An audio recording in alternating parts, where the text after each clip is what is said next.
Is there something that you want to say about the ad itself? The Sydney Sweeney has great genes. Do you have... The ad spoke for itself. You think the ad spoke for itself? Yeah. Okay, and... So Sydney Sweeney, the actress who became famous for her good genes this summer, did an interview with GQ recently where the interviewer sort of softly brought up the controversies surrounding the ad, and Sydney Sweeney declined to apologize. And she also declined to bash Donald Trump when the interviewer sort of gave her the opportunity to. So let's look at some of those clips. We're sort of talking around this American Eagle ad right now, and maybe we should just talk about it. So, Were you surprised by the reaction? I did a gene ad. I mean, the reaction definitely was a surprise, but it was, I love jeans. All I wear are jeans. I'm literally in jeans and a t-shirt like every day of my life. Jeans are uncontroversial. Jeans are awesome. Yeah, I like your jeans. You look great in your jeans.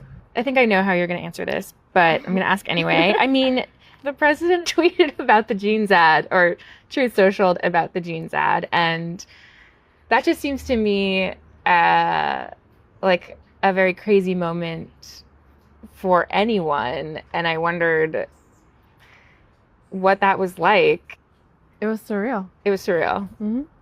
Okay, so these are sort of non-answers, but I do like, I mean, I don't know if she actually is kind of a bimbo or she's just playing into the bit. I love the reaction of, they're just jeans. I love jeans. I don't get it. I don't get it. Explain to me why you're so upset about a blonde woman with blue eyes wearing jeans. Because I think that is the perfect way to react to people being stupid, right? Is you just ask them to explain their anger, from first principle. Like, I mean, what is it about this ad that makes you so upset? So it's fantastic bait. But I also think it signals maybe a new era for celebrities in public life. I remember there was a Jennifer Lawrence interview a few days ago where she basically said, you know, I just am not going to talk about Trump anymore because nobody cares what I think. And yeah, that is correct. You are there to act, or you are there to, you know, look sexy in a jeans ad. You're not popular because of your tremendous insights into politics. That is not the field that you have chosen to go into. And Sydney Sweeney basically said as much in the full interview. So let's look at a clip of that. And Euphoria, which is a show that covers a lot of topics without, you know, taking a moral stance on any of them. Mm-hmm. And you did Reality, which I love, which like brought a lot of attention and humanity to the story of Reality Winner, the whistleblower.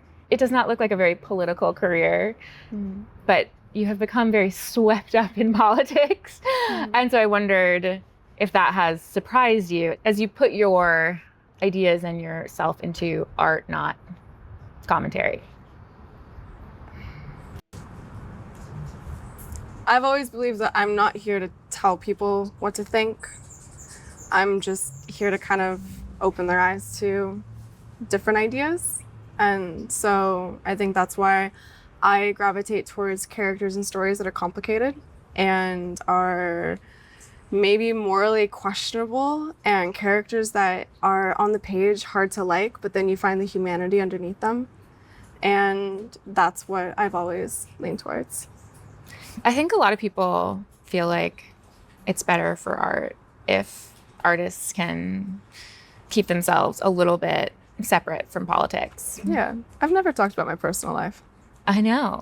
So, okay, I don't care that much about Sydney Sweeney's personal life, which is what they are about to get into. But yeah, as far as I can tell, Sydney Sweeney has not been too overtly political, but to borrow a slogan from like late 20th century feminism or whatever, black rights movement, the personal is political. And in Sydney Sweeney's case, it was not her choice. It's just the fact that she is blonde and blue-eyed and white and has big boobs and is thin. Like, all of these things make a certain group of people hate her. They just do not like her. They would prefer that she has no place in public life. And funnily enough, if you look at the comment section of this video, she got a very negative reaction from the viewers. Very different from X, where people were mostly praising her, saying how dumb it is that there was all this controversy over a jeans ad. These people were upset that she did not grovel at their feet for the crime of being hot. Okay, so if you look through these comments, tough watch. The way that she had nothing to say. I mean, I guess I kind of agree with that one. She didn't have that much to say, but why should she? I mean, she's just an actress. Interviewer straight up gave her a chance to explicitly save herself. Save herself from what, exactly? Like, these people are convinced that Sydney Sweeney has done something wrong. Let's see what else we got here. This feels very PR rescue mission. This is so strange. How many non-answers did you count? Sometimes the non-answer is a more powerful statement than just providing context. Apparently, LOL.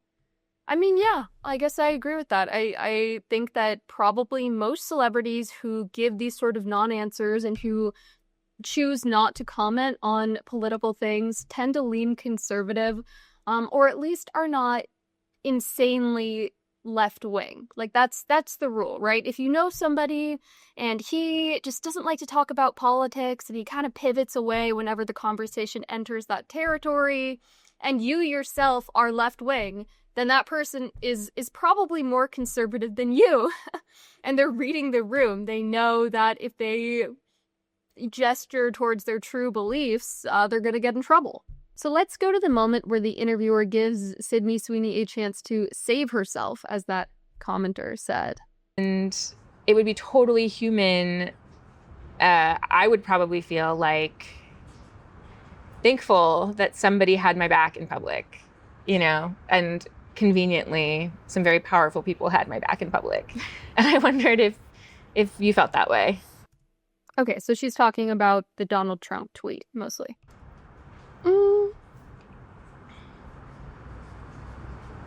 I don't think that it's not that feeling I didn't have that feeling, but I wasn't thinking of it like that, or like of any of it. I kind of just put my phone away. I was filming every day. I'm filming Euphoria, so I'm working like 16-hour days, and I don't really bring my phone on set, so I work and then I go home and I go to sleep. So I didn't really see a lot of it. You've made a really good case for keeping your thoughts and your life separate from that work. But the risk is that, you know, there's a chance that somebody will get some idea about what you think about certain issues and feel like, I don't want to see Christy because of that. Like, do you worry about that? No. If somebody is closed off because of something they read online to a powerful story like Christy, then I hope something else can open their eyes to being open to art and being open to learning. And I'm not gonna be affected by that. Yeah. You've come here like really willing to talk about this whole discourse that doesn't have that much to do with you, and I'm grateful for that. Is there something that you want to say about the ad itself? The Sydney Sweeney has great genes. Do you have... The ad spoke for itself. You think the ad spoke for itself? Okay. Yeah. And the criticism of the content, which was basically that maybe specifically in this political climate, like, white people shouldn't joke about genetic superiority. Like, that was kind of like the criticism, broadly speaking. And since you are talking about this, I just wanted to give you an opportunity to talk about that specifically. I think that when I have an issue that I want to speak about, people will hear. Okay, that is so funny. The criticism that white people should not joke about genetic superiority in this climate. I mean, first of all, the joke about her having good genes probably had less to do with the fact that she's white and more to do with the fact that she has enormous boobs and a slender figure. But it's funny to hear the interviewer talk about discourse and you know, pretend like these people were lodging serious, well-thought-out complaints. But some of them did try to mask their complaints with this, like, intellectual veneer of, oh, if you look at the history of the racist advertisement, you can clearly see that Sydney Sweeney was dog whistling that she's part of the KKK or whatever. But I think it's all just jealousy. I think that's really what it comes back to, is that women get jealous of attractive women, especially when attractive women are not playing coy, are not pretending that they don't know that they're hot. And in this political climate, as the interviewer said, women are especially primed to lash out at white women who are attractive, because they are kind of primed to lash out at white people for doing anything, really. And I think that is all that I am taking away from this saga, is that women get jealous of other women and go to great lengths to disguise it as a legitimate objection. But let me know what you think of Sydney Sweeney and her response in the comments section below. Give this video a like, hit subscribe, and I will see you in the next one.